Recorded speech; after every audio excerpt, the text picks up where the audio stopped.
ជំរាបសួរបងប្អូនអ្នកគ្នាថ្ងៃសូមស្វាគមន៍មកកាន់វីដេអូរបស់ខ្ញុំសាយជាថ្មីណាសម្រាប់ថ្ងៃនេះដែរខ្ញុំចង់មកបង្ហាញបងប្អូនអ្នកគ្នានៅរបៀបបញ្ចូលកាតមិត្តហ្វូនហ្នឹងហើយបងប្អូនអ្នកគ្នាណាសម្រាប់បងប្អូនអ្នកគ្នាដែលគាត់អត់ទាន់ដឹង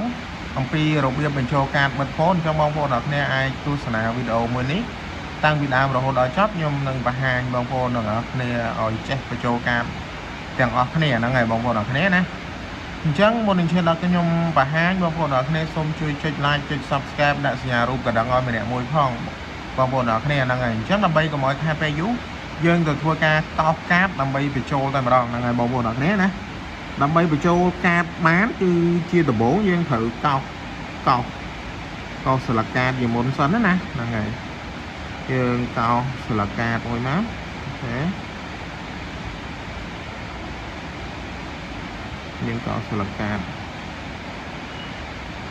ខ្ញុំចង់ប្រាប់បងប្អូនថាឥឡូវខ្ញុំប្រាប់បងប្អូនអរគ្នាអំពីរបៀបបញ្ចូលតាមយើងចុចលេខធម្មតាបងប្អូនអរគ្នាហ្នឹងហើយសម្រាប់វីដេអូក្រោយខ្ញុំនឹងបង្ហាញអំពីរបៀបបញ្ចូលដោយប្រើ QR បងប្អូនអរគ្នាណាដែលយើងប្រើ QR code ដើម្បី scan ណាហ្នឹងហើយឥឡូវយើងមករៀនអំពីរបៀបបញ្ចូលនៃការកាត់ចុចតាមលេខធម្មតាសិនបងប្អូនអរគ្នានេះពេលដែលយើងកោសបានអញ្ចឹងមកគឺយើងមើលកន្លែងនេះបងប្អូនអរគ្នាណាគេកន្លែងនេះកន្លែងហ្នឹងឃើញបងប្អូនអរគ្នាឃើញច្បាស់អត់ហ្នឹងយើងមើលកន្លែងហ្នឹងមកឥឡូវខ្ញុំសូមចូលដើម្បីបញ្ចូលបានយើងចូលមកកាន់កន្លែងនេះបងប្អូនអរគ្នាណាចូលមកដល់កន្លែងហ្នឹងគឺយើងគ្រាន់តែចុចផ្កាយ1203ហើយផ្កាយ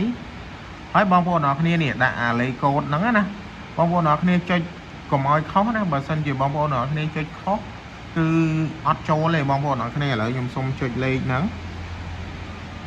ខ្ញុំចុចលេខសិន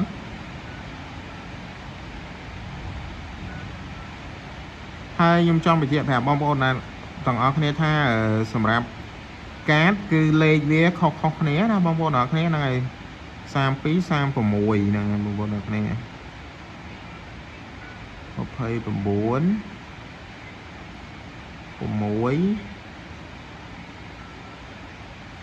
លេខ5បងប្អូនអរគ្នាណា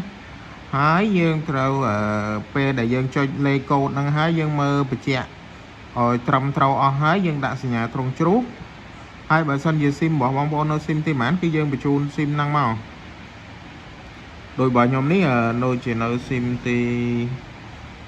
ប្រមាណហើយបងប្អូនអរគ្នាឥឡូវខ្ញុំដាក់ស៊ីមទី2សិនខ្ញុំដាក់ស៊ីមទី2ហ្នឹងហើយអូខេខុសបាត់ហើយបងប្អូនអរគ្នាហ្នឹងនៅស៊ីមទី1អញ្ចឹងខ្ញុំសូមចុចម្ដងទៀតណាបងប្អូនអរគ្នាហ្នឹងហើយសូមទោសបងប្អូនអរគ្នាហ្នឹងហើយផ្លេចថាអត់ដឹងថាស៊ីមរបស់យើងនៅស៊ីមទីប្រមាណ32 36 29 6 5